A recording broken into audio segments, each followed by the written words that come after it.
गांव के सुनसान रास्ते पर खड़ी पुरानी जर्जर कार के बारे में पूरे इलाके में कई कहानियां मशहूर थीं। कोई कहता था कि यह कार एक बड़े व्यापारी की थी, जिसका परिवार इस कार में सफर करते हुए रहस्यमय तरीके से लापता हो गया था। कुछ कहते थे कि कार में किसी ने आत्महत्या कर ली थी और उसकी आत्मा अब भी उसमें कैद है। लेकिन इन कहानियों के पीछे की सच्चाई कोई नहीं जानता था। गांव के लोग कार से बचकर रहते थे। कोई भी उसके पास जाने की हिम्मत नहीं करता था, खासकर रात के समय। कार गांव के बाहरी इलाके में पुराने पीपल के पेड़ के पास खड़ी थी। वह जगह ऐसी थी जहां दिन में भी लोग अकेले जाने से डरते थे। रवि, जो हाल ही में शहर से गांव लौटा था, इन सब बातों को मजाक समझता था।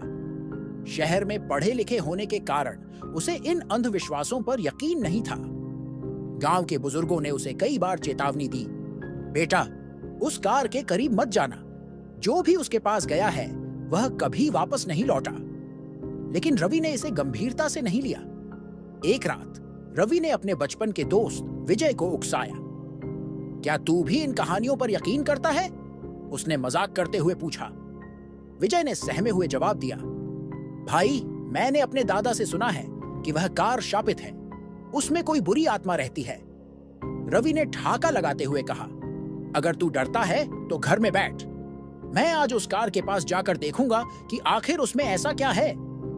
विजय ने उसे रोकने की कोशिश की, लेकिन रवि की जिद के आगे उसकी एक न चली।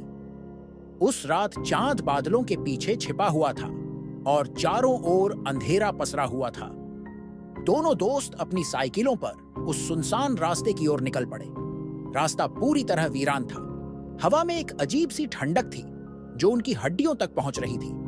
जब वे कार के पास पहुंचे तो विजय के पैर ठिठक गए। उसने डरते हुए कहा, रवि, मुझे अच्छा नहीं लग रहा, चल वापस चलते हैं। लेकिन रवि को अब पीछे हटना मंजूर नहीं था। उसने कहा, डर मत, यह सब बस अफवाहें हैं। रवि ने कार के पास जाकर उसका दरवाजा खोलने की कोशिश की। दरवाजा कुछ ही सेकंड में चरमराते हुए खुल गया। अंदर का नजारा डरावना था। सीटें धूल और जालों से भरी हुई थीं। हर कोने से एक अजीब सी सड़ांध आ रही थी। रवि ने मजाक में कहा, देख, ये तो बस एक पुरानी कार है, इसमें भूत वूत कुछ नहीं है। विजय ने उसे बार बार मना किया, भाई, अंदर मत जा, चल वापस चलते हैं। लेकिन रवि उसकी बात अनसुनी करते हुए कार के अंदर बैठ गया। जैसे ही रवि ने स्टीयरिंग व्हील पकड़ा, हवा का एक ठंडा झोंका पूरे इलाके में फैल गया। विजय को अजीब सा महसूस हुआ। उसने जोर से चिल्लाकर रवि से कहा, चल बाहर आ। लेकिन रवि उसकी बातों को नजरअंदाज करता रहा। अचानक कार के दरवाजे अपने आप बंद हो गए। रवि ने दरवाजा खोलने की कोशिश की, लेकिन वह बंद था। उसने खिड़की से विजय को आवाज दी, यह दरवाजा क्यों नहीं खुल रहा? विजय ने दरवाजा खींचने की कोशिश की, लेकिन कुछ नहीं हुआ। कार के अंदर माहौल पूरी तरह बदल चुका था। रवि को ऐसा लगने लगा जैसे उसके आसपास कोई अदृश्य शक्ति मौजूद हो। उसने रियर व्यू मिरर में देखा और उसे अपनी सांसें रुकती हुई महसूस हुई। मिरर में एक औरत की परछाई थी। उसके लंबे बाल चेहरे पर लटक रहे थे और उसकी आंखें जलती हुई लाल थीं। रवि ने चीखने की कोशिश की, लेकिन उसकी आवाज जैसे गले में ही दब गई। कार का इंजन अचानक खुद ब खुद स्टार्ट हो गया। विजय डर के मारे पीछे हट गया। उसने रवि को बचाने की कोशिश की, लेकिन कार तेजी से सड़क पर दौड़ने लगी। कार गांव की सड़कों से होती हुई जंगल की ओर जाने लगी। रवि ने कई बार ब्रेक लगाने की कोशिश की, लेकिन ब्रेक काम नहीं कर रहे थे। स्टीयरिंग भी अब उसके नियंत्रण में नहीं था। रवि ने अपनी पूरी ताकत लगाकर दरवाजा खोलने की कोशिश की, लेकिन सब बेकार था। जंगल में पहुंचने के बाद कार अचानक रुक गई। रवि ने राहत की सांस ली, लेकिन वह ज्यादा देर तक चैन नहीं ले सका। कार के अंदर का तापमान अचानक गिरने लगा। सीटें बर्फ जैसी ठंडी हो गईं। तभी उसने देखा कि पिछली सीट पर वही औरत बैठी थी। वह औरत धीरे धीरे उसकी ओर झुकने लगी। रवि ने डर के मारे अपनी आंखें बंद कर लीं। तभी उसने महसूस किया कि कोई उसके कान के पास कुछ फुसफुसा रहा है। आवाज बेहद डरावनी थी, तूने मुझे क्यों परेशान किया? अब तुझे मेरी दुनिया में आना होगा। रवि ने कांपते हुए जवाब दिया, मैंने कुछ नहीं किया, मुझे माफ कर दो। लेकिन वह औरत जोर से चीखने लगी। उसकी चीख इतनी तेज थी कि रवि के कानों में खून छलकने लगा। कुछ ही देर में कार अपने आप एक पुराने खंडहरनुमा बंगले के पास जा पहुंची।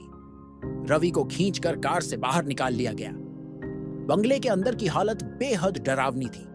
दीवारों पर खून के धब्बे थे और हर कोने से किसी के रोने और चीखने की आवाजें आ रही थीं। रवि को वहां कई और आत्माएं दिखीं। वे सब दर्द से कराह रही थीं।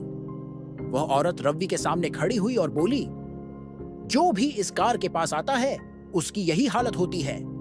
अब तू भी हमारी तरह यहां कैद रहेगा। रवि की चीखें जंगल में गूंजने लगीं, लेकिन उसे बचाने वाला कोई नहीं था। दूसरी ओर विजय गांव लौटकर सबको यह बात बताने की कोशिश करता रहा, लेकिन उसकी बातों पर किसी ने यकीन नहीं किया। कुछ दिनों बाद गांव वालों ने फिर उस कार को उसी जगह खड़ा देखा जहां वह पहले थी, लेकिन रवि का कोई पता नहीं चला।